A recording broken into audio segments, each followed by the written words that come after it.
I think maybe to have a spiegel so I can actually check my hair instead of asking you how's my hair and then you say nothing.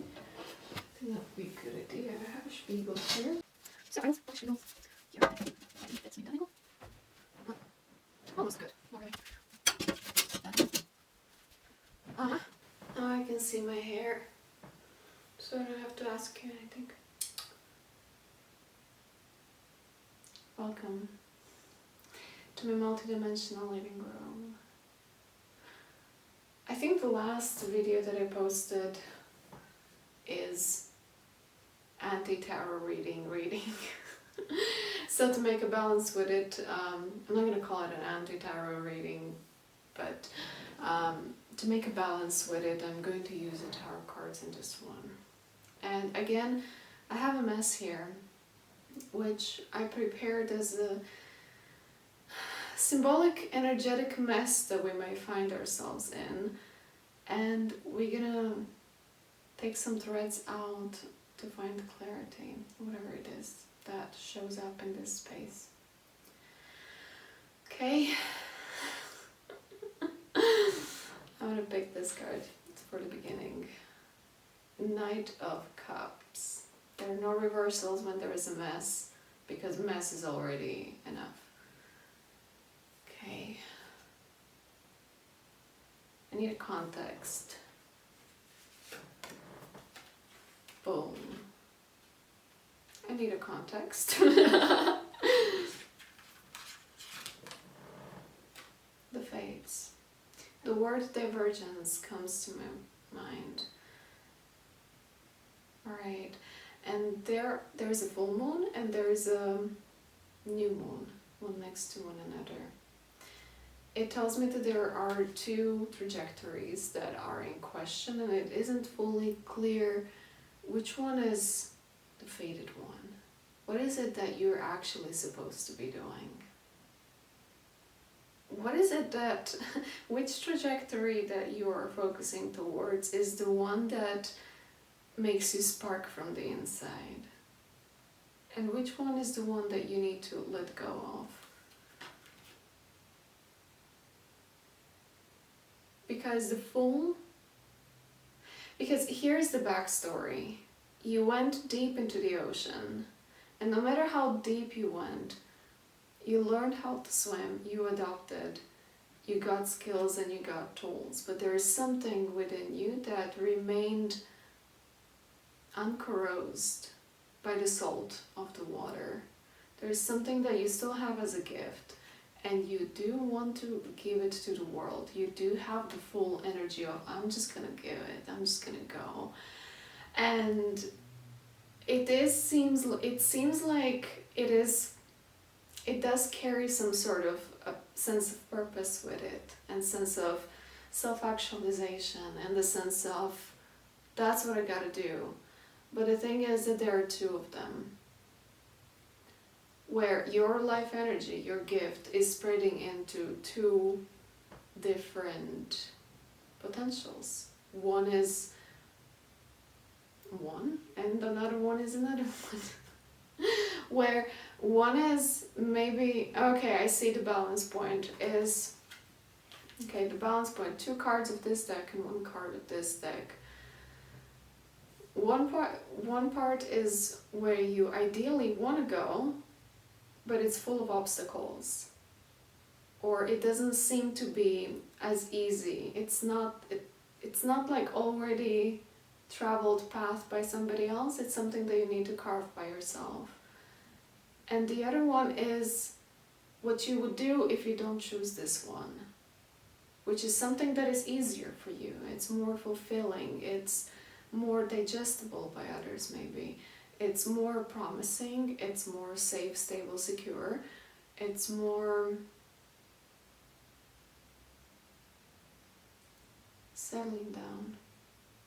It's something that seems to be closer to you because you have this habit that might not be even your personally, but might come from your family, or from your culture, or surroundings where you grow up in, even the country or the whole region where you come from, where you've been told you gotta take what's been given to you. You have to be grateful for what you have, and so this is given to you and it's expected of you to take it simply because it's there for you. But you actually want to go this way. And all these people that have taught you that you have to be grateful for what you have and what you choose and what's presented to you, they don't want you to go there, because why would you? So you have to choose in between something that you really want, something that ideally you see yourself and your life panning out that way, ideally, and something that seems to be more promising to you. I'm feeling a little bit resistant to say this. Be careful. Because whichever path you go, whichever path you choose, you will be told that that's the destined path for you. And I feel resistant to saying be careful, because that actually might be the truth. That might be the truth. That whichever path you go is your destined path. The Chariot. The question is it a decision that you simply make, or is it something else at play? Is it simply your decision? Do you have a right to choose? Or is it like a universal game and you're just a pawn being moved to left and right? There are 2 towers on the left and 1 on the right, and they tell me something that once ChatGPT told me. How to know when is the time to let go and when is the time to push, or in other words, how to know when to pursue something and when to simply take the L and move somewhere else. And the result, or the answer, is if by thinking about leaving that certain trajectory you get a sense of relief, then you should follow the relief. And if by leaving that certain trajectory you get a sense of regret, then maybe not yet. Both Chariot and Knight of Cups have the armor. They have this metal armor that protects them from whatever they're encountering. And both of them have already been through a lot. So whatever it is that you're moving towards is new to you. Every single day is a new day, but it's also not, it's not something that you're not prepared to experience, whatever it is.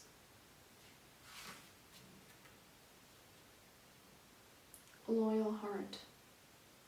In this card, Loyal Heart, are 2 owls standing on top of an egg that has a heart in between, and keys hanging above their heads. I get the sense that some of you are really having to choose whether you are loyal to yourself and your own expansion, your own growth, your own agency over your own life. The idea that your life is your life and you get to live it however you want. And loyalty to, where do you come from?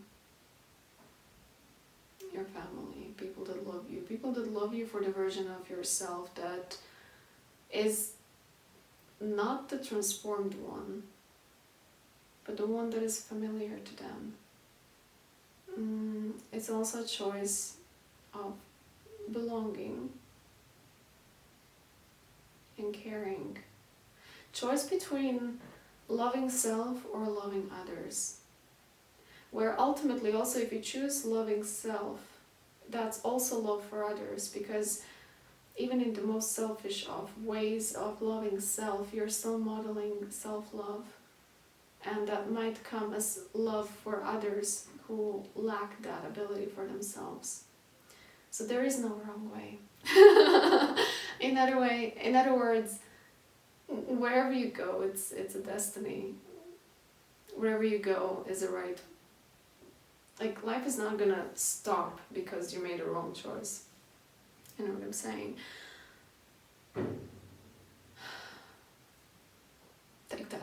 as it resonates. But I sense that for some of you, you will need to choose what is love, to keep those that are close to you safe from being triggered and being uncomfortable due to your transformation and your own evolution, and yourself evolving and transforming into who you want to be, but knowing that the connections that you used to have in place may not be as resonant as they used to be. It's a hard choice though. However, I'm also seeing the whole new spectrum in between these two, because it doesn't, like, life is not just two options, there's always multiple. And in this whole new spectrum, there is also a possibility that no matter how much you transform and how much you evolve and how much you grow and how far you go and how successful you become and how much everything that you want you get for yourself, you can also equally so still maintain connections, at least on the most loving thread in between that is connecting you to the people that you love and that love you.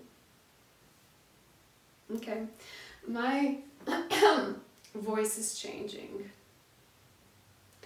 I take that as a sign of fear of speaking for yourself and fear of speaking your truth and representing yourself as who you are and who you want to be to people that you are loyal to, but that might also trigger the loyalty pattern that you have with them, because it might be that to some of the people, you know who they are, you have some sort of a negative loyalty pattern going on, where they love you and they respect you only if you're struggling, kind of a thing.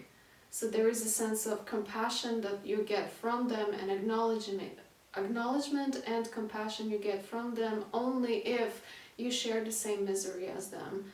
If you dare to step up and be successful, happy and healthy, you lose a connection with them because they don't know how to connect with you anymore.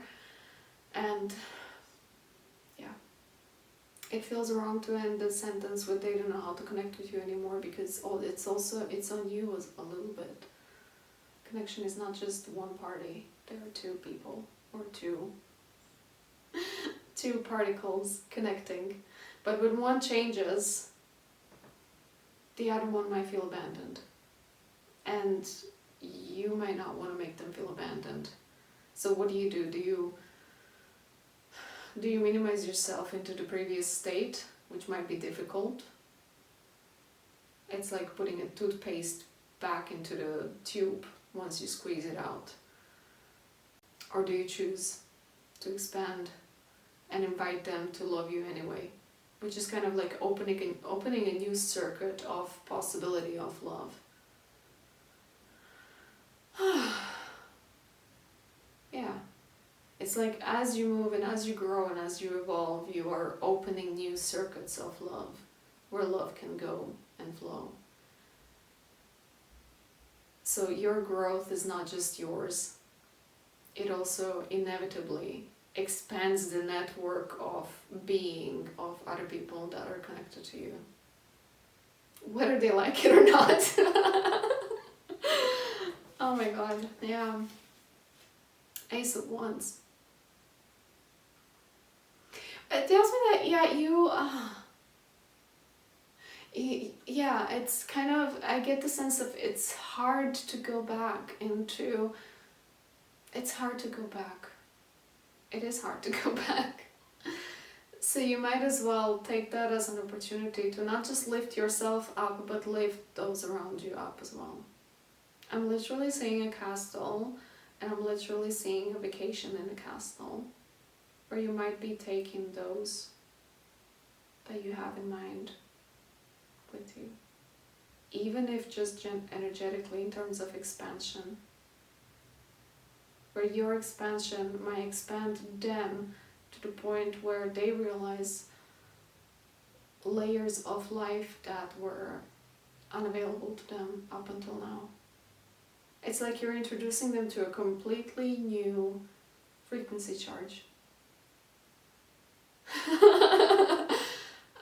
I get the raise of temperature, increased libido, increased life energy in general as a reaction to life.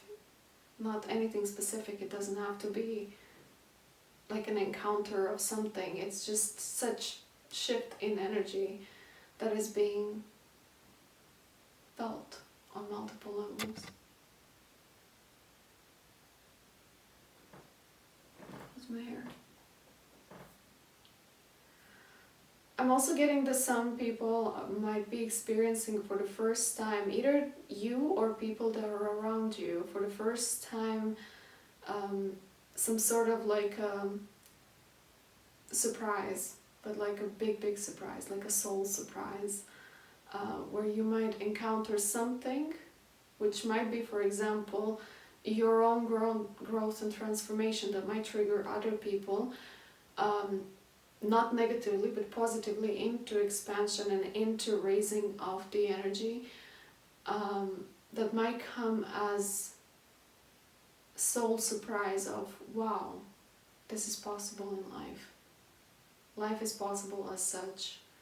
It might completely flip the experience of life to some people. Maybe not to everybody, but to some people I get some big soul surprise. It might have happened to you already. And if it is, then you know what I mean.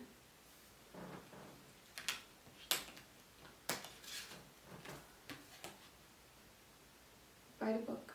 And you're kind of like, by going through this whole process, you're establishing a new foundation in your whole generational movement of how life happens from generation to generation. On the picture there is a big elephant and a middle elephant and a small elephant. And the process that you are going through right now is being written in the book of your existence and your generations. Even if you're an anomaly, I hear. And your anomaliness, if you're going through something very uniquely different than anybody in your line, is what is bringing the sense of cosmicness into the land area of your whole generations that came before you. It's not that they were not cosmic, but there is a new element woven into the fabric of being that is shared across generations. Yeah. In other words, it leaves an imprint. It might even go as far as changing the current culture or creating a new cultural movement.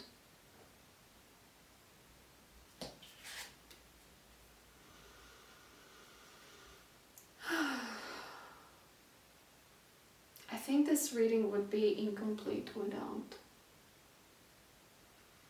the heartbreak.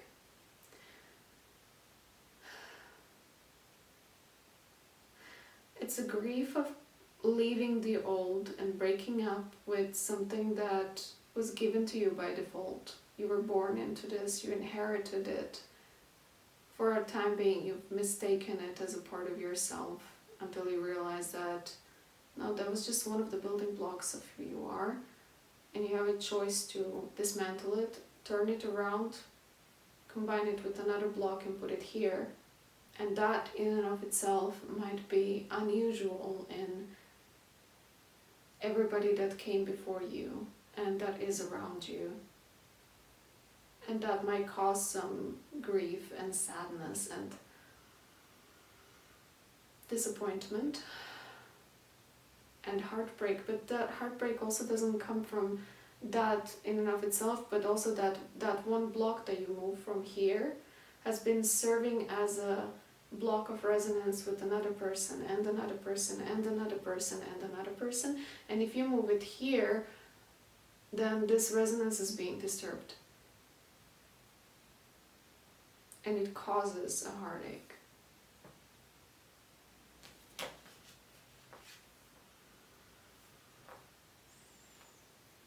the Fool again.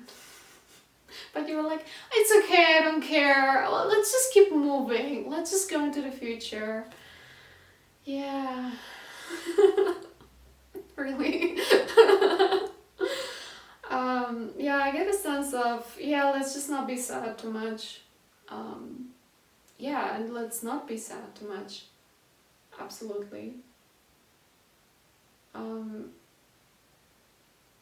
But the uncried tears, they usually become this like balloons of water under eyes at some point. That's what literally this dog would say to the Fool that is trying to go to the edge of the cliff, and the dog is trying to stop him.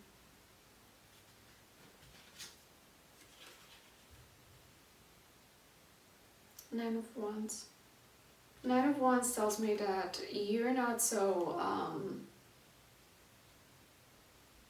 blind to all the energetics.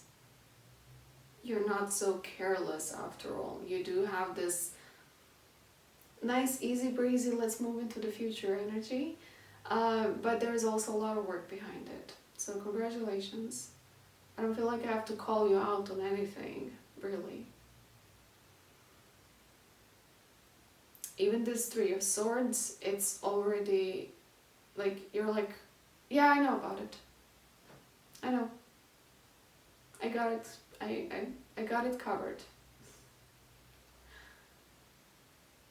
I know what to do with it. That's the energy I'm getting. It's like when you have a time, like I see you, when you are alone with yourself and you have a moment for yourself to figure out what's going on inside of you, then you acknowledge this Three of Swords, but you don't let that consume you. You're like, yeah, I feel it a bit, but you don't give it too much of a time and day. Wow, this seems to be like quite a dominant thing for your mind, because I see this like a multi-level, multi-layer. I see this like a stack of cubes, where each cube is one segment, one person, one energy, and they all have to be kind of stacked together and try not to fall. What's the name of this game? I think it's called Jenga? This one where you have a stack of rectangles or cubes or like pile of something, and then you have to take out the pieces. Sorry, English is not my language. But you know the game you know what I mean. This is the representation of the situation that is being represented here. There is like a cover of it is questioning of what makes you you, where do you come from, and do you stay loyal to that, or do you choose to transform in a way that is unfamiliar to everybody that is around you, that makes you you in one way or another. There is a questioning of everything, questioning of your religion, questioning of your politics, questioning of your belief system, questioning of your sexuality, questioning of your family dynamics, questioning of your cosmic nature, questioning of science, questioning of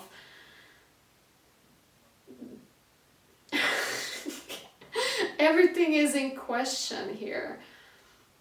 It's not like, oh, it's a mess type of an energy. It's not like you're lost in all these questions. There was a lot of work already done, but there are some finishing touches that go quite deep.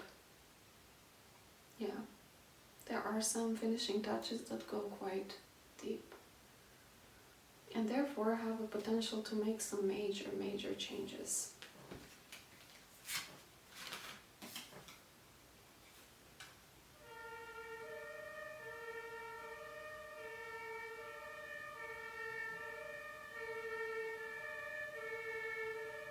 I'm gonna live in Finland.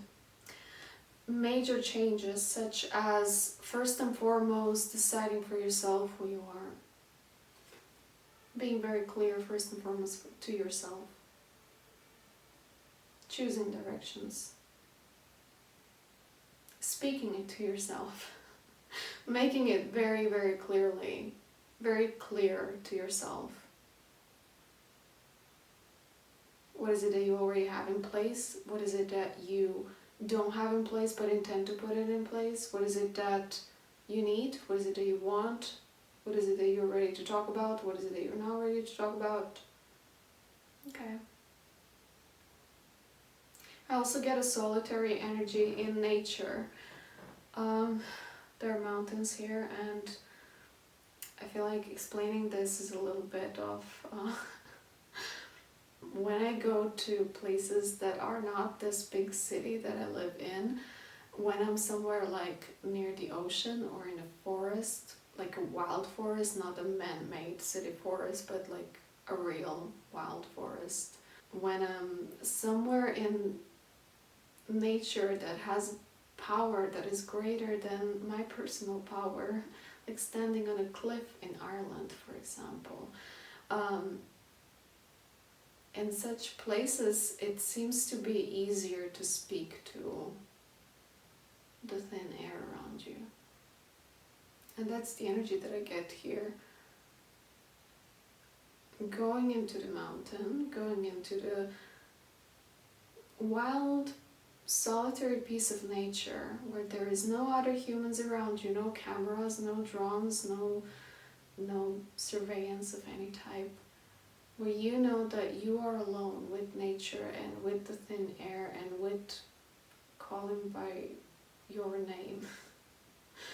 Where you can openly say everything that you would like to say. Imagine getting a phone call from another universe, which is a universe where you come from, you personally as a soul, and they call you and be like, can you give a short report on how is your life on Earth right now? What would you say?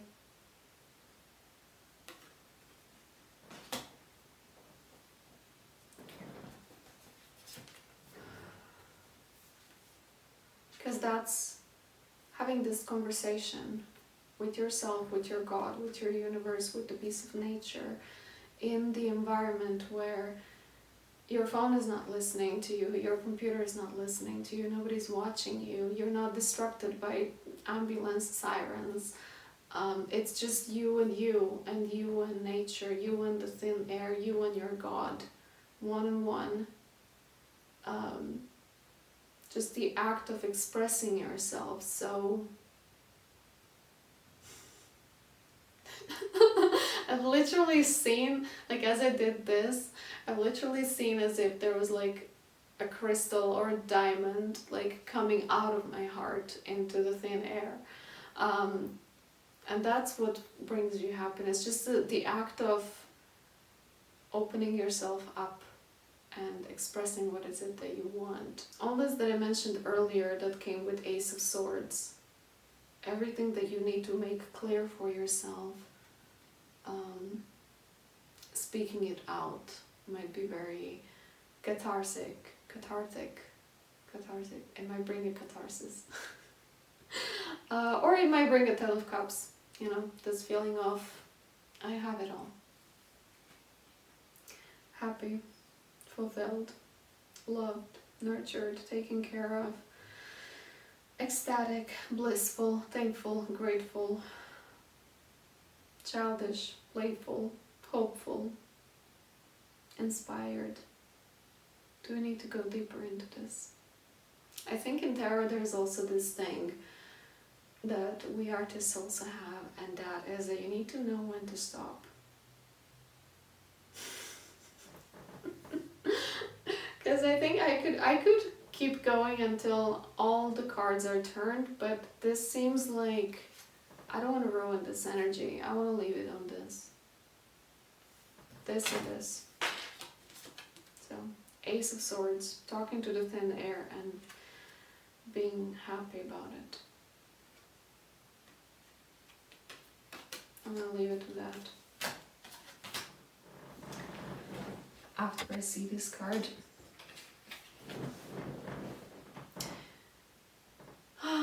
This is literally me being known. Should I stay or should I go? Should I turn another card or should I just leave it at this? And guess what card is it? Two of Pentacles, and I'm gonna leave it at that. Thank you for subscribing to the channel, liking, leaving comments. Thank you for being you. And thank you for being here. And